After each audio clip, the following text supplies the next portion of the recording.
Good morning, good afternoon, good evening, hello, whatever time it is with you and wherever you are. Thank you for downloading this SmackDown review.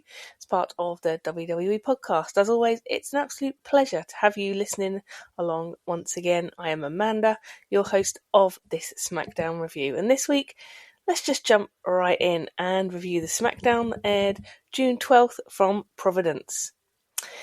I got back from my holiday. I optimistically loaded up Netflix after a week away, thinking, yes, 2 hours.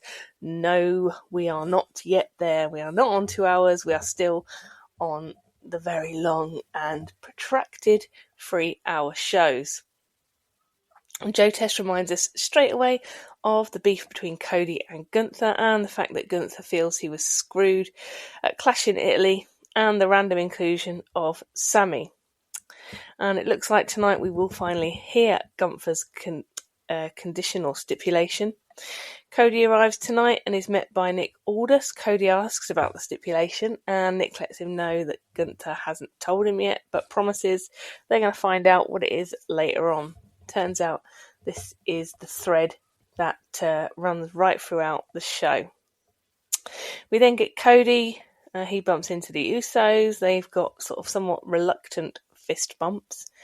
Jay tells Cody he's going to win King of the Ring and then take Cody's title off him. Cody says he hopes he's right, and if anyone deserves him, it's him, but he hopes it's his decision and not Roman's. We then get the rest of our arrivals. We've got LA Knight. He's in the King of the Ring match tonight with Finn and Royce Keith.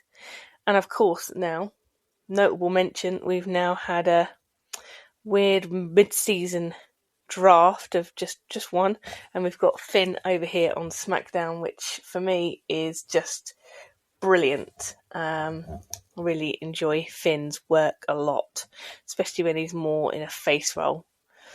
We get an update on Rhea. Wade tells us that her knee injury is currently being assessed and they hope to have an update on her prognosis soon. Not sure if that's a real injury or part of the storyline. I guess we have to wait and see. I haven't really had the opportunity to read much about the events following Clash in Italy and etc. So I don't know if that's a work or if that's a real injury, but I guess we'll see. We then go to Kathy backstage. She's got Jade and her B-card army. She asks Jade if following the Queen of the Ring victory last year, does she feel any pressure? Jade tells her she built a career on pressure, and if she won it once, she can win it twice. We then get Meechin chipping in and saying last week they proved who the real Queen is. Jade tells Rhea that she's going to see her at SummerSlam.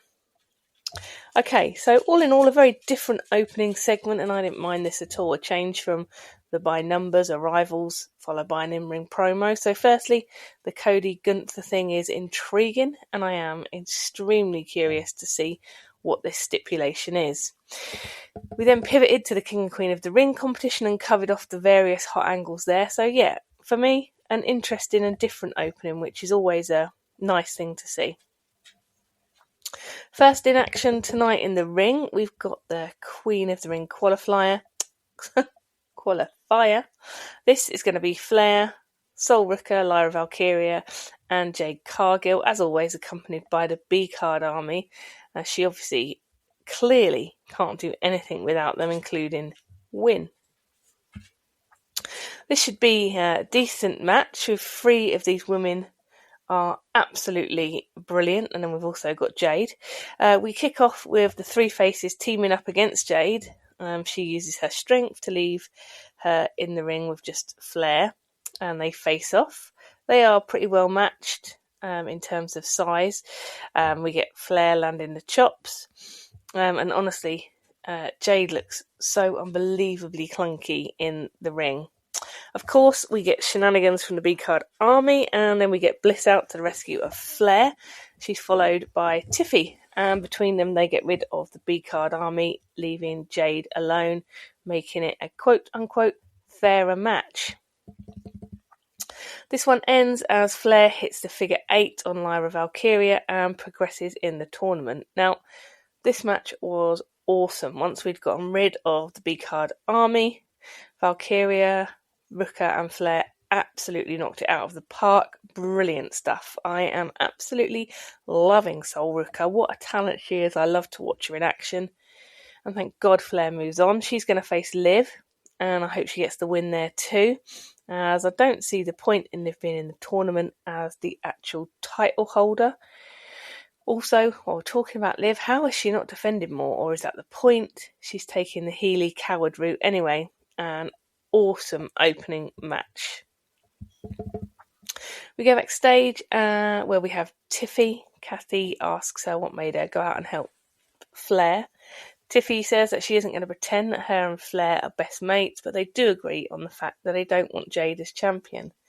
So that would be Tiffy, that would be Flair, and literally every WWE fan on earth. This brings out the B-Card Army, who start to chops off to Tiffy, and we get a brilliant interruption from the outstanding Chelsea Green. She's got a kendo stick, and she's slightly unhinged. She scares off the B-Card Army to defend Tiffy, and you can hear the crowd in the background chanting for Chelsea. Come on, WWE, just give her all the gold. Literally everyone loves her, and she is just awesome. I really like this odd couple bit that is currently going on between Tiffy and Chelsea. I have long said that these two should work together. This opens up some really interesting and fun new possibilities in terms of storyline. We now go to the Usos, and Jay is getting all King of the Ring ready in the locker room. They can't actually be thinking of letting Jay win King of the Ring, can they? His title run was disappointing, to say the least, and that I feel is generous on my part. And he's significantly less over now than he was then. I can't see it, but we do just seem to be running back all the old bloodline storylines, so I guess at the moment anything is possible. The Usos are approached by Fatu, who tells them the OTC sent him and he's here to speak to Solo. That's intriguing. There still seems to be plenty of beef between Fatu and the Usos, but again, bloodline, again, yawn, yawn, yawn, yawn, yawn, yawn, yawn, no. Next up, we get a promo from Blake Monroe. She is still writing in her diary. This one is about Flair. She says she's watched her since Evolution, and her and Bliss are a match made in codependent heaven. She says friends aren't something she's ever burdened herself with, and true stars shine alone. She says she's coming. Now, I'm not being funny, but hasn't she been coming for over a month now? Have we actually seen her in the flesh? I mean, geez, get to it. There's build, and then there's this, which is absolutely the most glacial release I have ever seen. We go back to Nick, who is on the phone. He's telling whoever he's talking to that he's still waiting to hear about the stipulation. We get Gunther appear. Nick asks Gunther what the stipulation is going to be, and Gunther says that he can't trust the officials and wants to pick the ref for the match. Nick agrees, and Gunther says he will let him know who it is by the end of the night. So that's intriguing. I guess it's not going to be any of the bog standard usual WWE refs, and we will have a special guest referee situation. Who could it be? Sammy, possibly? I don't know. I guess it would have to be someone who Gunther feels that he's got on side, and there aren't very many candidates for that. Now to Kathy, who has Finn. She tells him big night for him here on SmackDown and asks how he's feeling. Finn says he's excited to be back on the blue brand, and he is entering King of the Ring. He's interrupted by Truth, who goes back to the whole him being a Judgment Day thing. We then get Priest out, who welcomes him. Now, that's a juicy flashback of Finn chucking Priest out of the Judgment Day. That is going to be good, should we ever get round to telling that story. Next out, we have our women's tag champs, Brie and Paige, and they are facing Fatal Influence in a non-title match tonight. We kick off with Fallon beating down Brie, but she manages to fight back and put in some impressive moves, bringing Paige in again for some great double teaming. Some shenanigans, of course, from JCJ, gets her ejected from ringside, and off the distraction, Paige gets the pin on Fallon, following some impressive veteran moves from Brie. This was a decent match. I like Fatal Influence, and they literally are the worst, and I'm completely here for it. I'm pleased that WWE continue to build Paige and Brie, as they should, as legends. I wonder what happens when Nikki is cleared to fight. I predict a heel turn on Paige from the Bellas, and a feud going in that direction, which again is completely fine. I'm totally here for it.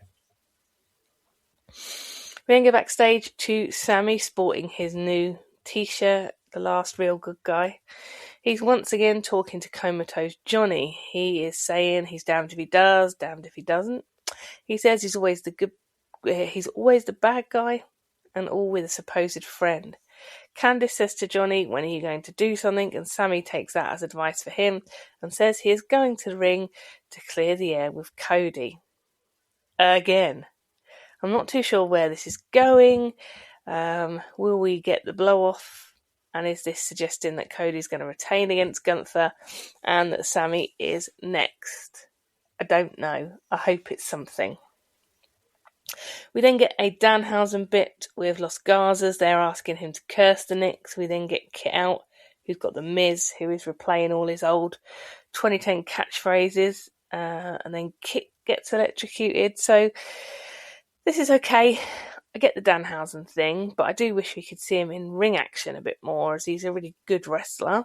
Not sure what the long-term plan is here. Maybe there isn't one. I guess, though, this bit isn't really meant for me. It kind of a little bit reminds me of the old-style New Day before they went heel. Also, not meant for me. Sold a shit ton of merch and was well over with the kids. So that's okay. Got to have a little bit of something for everyone on a show like this, I guess. Next out, we get Sammy, who is making his way to the ring to have words with Cody and clear the air. He says that he feels he got a strange reaction here tonight. He says his ride or die showed up in Europe, but tonight not so much. He tells the crowd they've got two choices, boo him or ride and die with him. The crowd, to be honest, seem much more keen on just booing. He says he's out there to clear the air on what's been brewing for months, and he goes ahead and calls out Cody. Cody is on full politician, American Nightmare mode, comes out, kisses the babies. I mean, literally at the top of the ramp, he actually did kiss a baby. Comes to the ring and he does his usual, asks what you want to talk about. Sammy asks him to stop being the American Nightmare and just be Cody so they can have a proper conversation. Sammy says there have been some misunderstandings over the last few months, and he keeps finding himself paying the price for helping Cody out. Sammy says Cody made him feel like the worst person in the world when he left Cody in Gunther's clutches. Sammy says even though he feels that Cody got what he deserved that night. He then says even last week when he helped Cody, he ended up on his back, and it keeps happening over and over again, and says, is it an accident? He says he wants the truth. Cody says to Sammy that he is not going to start explaining pro wrestling to him. He says this is competition. He says he can't turn it off, and the two of them shouldn't be standing there. Sammy says he was the first one out when Cody finished his story, and that he's got a right to have sour grapes, but he didn't show any that night because he's a good guy. Sammy says the problem is Cody, not everyone else. And then Cody tells him that everything is about change. He says once the belt is involved, it can't be honest. Cody says that he is out talking all this BS. The crowd are booing him and telling him he sucks, and it's true, he does. He says you have changed and you are desperate. He said let's not pretend this is about anything other than the title belt. He says he's sorry, but he has it, and that means that Sammy will never have it. We then get Sammy bitch slapping Cody, and Cody manages to restrain himself for a good few seconds, but eventually slaps him back, and they face off kind of, but Sammy leaves the ring to a massive amount of boos, but he grabs a chair and looks like he's about to go for Cody, but he doesn't, and he slinks off again to a massive amount of boos. So it looks like we continue to build to Sammy versus Cody, but let's be honest, that's not much more than filler. We know Sammy won't beat Cody for the title, don't we? I mean, I think we do. So perhaps it's Cody-Sammy next as filler, en route to whoever is the opponent at SummerSlam. We go backstage to Solo, who is about to have his chat with Fatu. Fatu has a message from Roman, and he tells him it's been way too long and Roman needs Solo to come home. Solo says that it's not home, it's the doghouse, and you are his lapdog, which I think is a brilliant line. He says he doesn't understand what happened to him. I mean, Solo and literally everyone else in the whole entire world.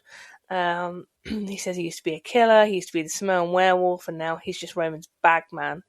Solo says Roman has done nothing but embarrass him, humiliate him in front of the whole world and his family, and that's not how you treat family. He tells Fatu to tell Roman to go to hell. Fatu says he understands what he's saying, but he's made his decision and he stands by it. Fatu says if the OTC sends him for Solo, he is getting him. Solo tells Fatu the OTC can come and get him if he wants. Well, Solo ain't wrong, is he? I mean, what the actual F is up with Fatu becoming an absolute wiener and a little bitch when he was so hot and so over? What has happened? Once again, and this is probably a controversial take and I don't care, all stories are sacrificed for Roman because he's deigned to be available to do his actual job in the summer. So what's going to happen? This is all going to blow off at SummerSlam. Roman will go away again for months and months and months, and we just restart all these stories again. Honestly, we're being treated like absolute mugs here by WWE. I'm really not here for it. I was really enjoying Fatu being over, seeing Fatu's rise as a naturally organic face when he really should have been a heel character. Honestly, the only good thing that seems to be coming out of this is obviously Solo doesn't seem to go to want to revert back to the bloodline, and I think perhaps that will put Solo in a more face position. But I hate the fact that we've sacrificed a whole bunch of potentially decent storylines just because Roman's here. And I know I'm probably on my own with that. I know that every crowd, wherever he appears, Roman, they all go absolutely mental. Everyone loves him, but I never have been particularly into part-time participants, so I find it quite annoying. Anyway, we've got a Triple A match between Axiom and Rey Fenix for the Cruiserweight title. This is a very pacey and high-octane match with some excellent moves. The crowd, unfortunately, have absolutely died a death and they don't seem to care at all. This one ends up with a spinning Mexican muscle buster from Fenix, who gets the win and retains his title. Not too much more to say about this one. It was a good match and that's really it. As I said, the crowd really not into it at all. We go backstage to Nick, who is once again approached by Gunther, who tells him he has thought long and hard and he's made a decision. He says he needs someone who's great knowledge of the rules, but also someone who has the human factor. He says his decision is to have Sami Zayn as ref. Well, that's the decision. So, I think we can see where this is headed. We are going to get a conflicted Sami. He can't decide if he's a good guy or a bad guy.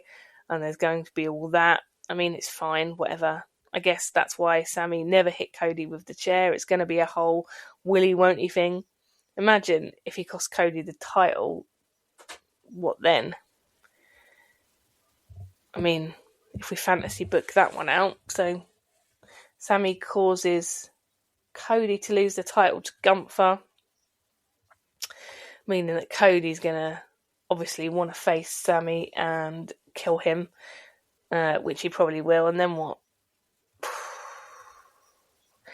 It all just feels a little bit of a dead end.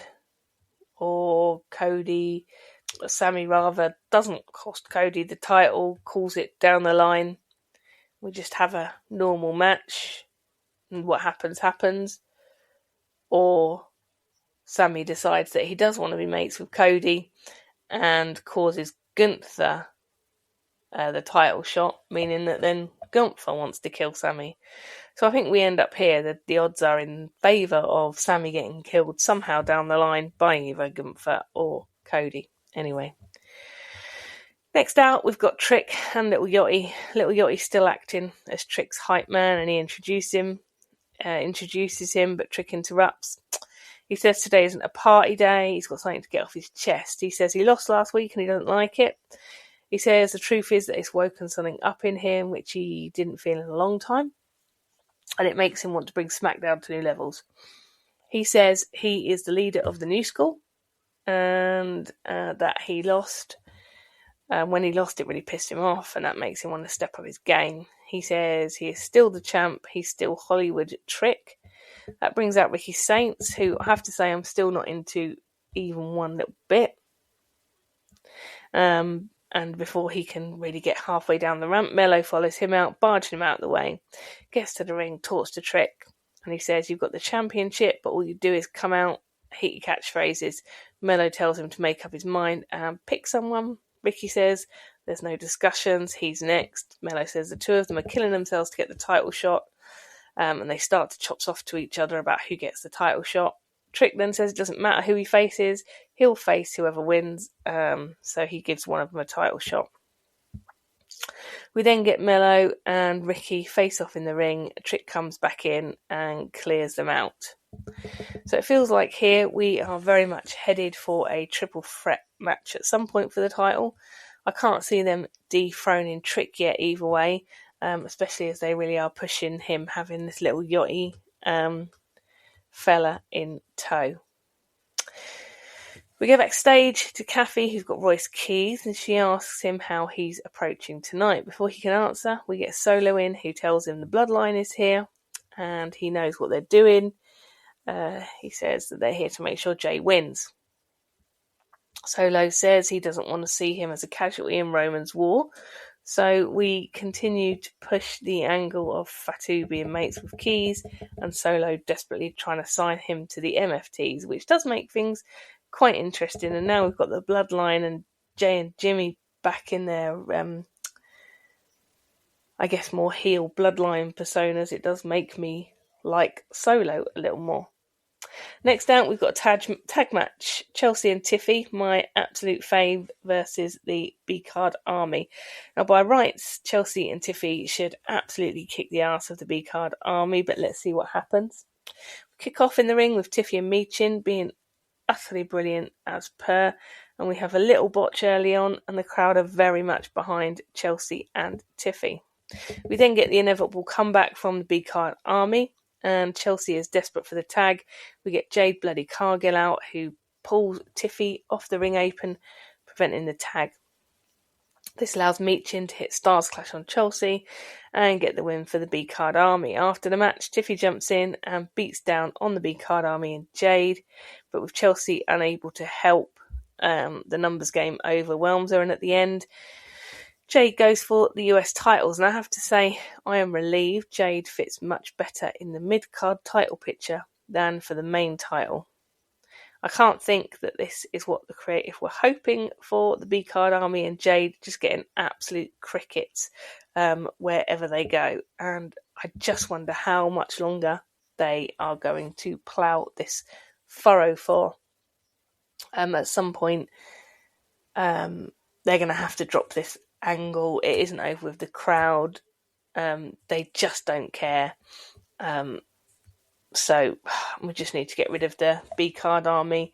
I'm not sure about B-Fab, but let Meechin be Meechin. She has got a decent amount of in-ring talent, and we all know how I feel about Jade, so we don't need to go down that route again. We then get a reminder of the quite spectacular breakup between Kiana James and Julia, and that leads us up to an interview with Kathy and Kiana backstage. Kiana says last week she was betrayed, and that's her life. She says she did everything for Julia, made her champion, and when she needed her one time, she asked her for help. She was useless. Julia then comes in, says she never needed her help in the ring, she needed her help with contracts and English. But her English is better now she has the words to say, but instead of saying anything, she slaps her. So that's interesting. I think we are obviously getting a match between these two, and are we getting a face Julia? I wouldn't hate that at all. Hopefully her English has improved, and that might be quite a nice little feud. We get Cody backstage with Nick. Cody can't quite believe they've agreed to let Sami be ref as he's a wreck. Cody says, please tell me we're good to Sami. Sami looks so incredibly smug talking to Cody, and I think Cody thinks he is screwed next week. Last out tonight, we've got the men's King of the Ring qualifier. This is Finn versus Knight versus Keys versus Jay, and I really, really hope we don't get a Jay win here. I do not want to see that run back. And as instructor, we got Jay alone, no bloodline. Of course, this will be a great match, though. All these guys are seriously good talent, including the newly returning to SmackDown Finn. And eventually we do get Solo out, apparently to help Keys, and also we get Jimmy out to help Jay. This one ends with Jay getting the win, and I can't lie, I am raging. What a load of shite. So it seems that we are, in fact, just running back all the old storylines. At this point, I fully predict Jay to win King of the Ring and take the title, have a disappointing and incredibly crappy run. So really, a show of two halves, to nick a football analogy, with the World Cup having kicked off. And by the way, congratulations to the US, who opened up the tournament last night with a win, 4-1. Well done. So yeah, a show of two halves, some brilliant stuff. The women's Queen of the Ring match was standout. The Sami Cody Gunther angle is interesting. I think that we're probably going to have Sami turn full heel, maybe just blow the match, and maybe we end up running everything back at SummerSlam. I don't know, because then we can't have that, can we? Because King of the Ring. So I don't know. Maybe WWE will surprise us, but it's certainly an interesting angle. As you know, the team of Chelsea and Tiffy is absolutely great, and I'm loving the work that they're doing together, and I really hope we stick with that, because those two girls are brilliant. But the main event result, Jay winning through, is BS for me, as are some of the other storylines that we've been given tonight. So really, really, as I said, a show of two halves. Let's see how the King and Queen of the Ring tournaments progress, so we can get a clear picture of what's where. Let's hope that Rhea's injury is a work and she's just having some well-deserved couple of weeks off, and that we're not going to be in a position where hopefully Rhea has to relinquish her title, which would just be awful. So yeah, to say I'm underwhelmed is probably about the right feeling after tonight's show. Honestly, the sooner we can move back to a 2-hour show, the better. Some of the angles are just a little bit much. But we move on. That just about does it for this week's show. As always, thank you for having me in your ears once again, and remember, until next time, to be kind. Thanks for listening to the WWE Podcast. Don't forget to subscribe on your favorite podcast app so you don't miss a show, or head to WWEpodcast.com. And for all of these shows ad-free, head over to patreon.com/WWE Podcast. Until then, we'll see you next time.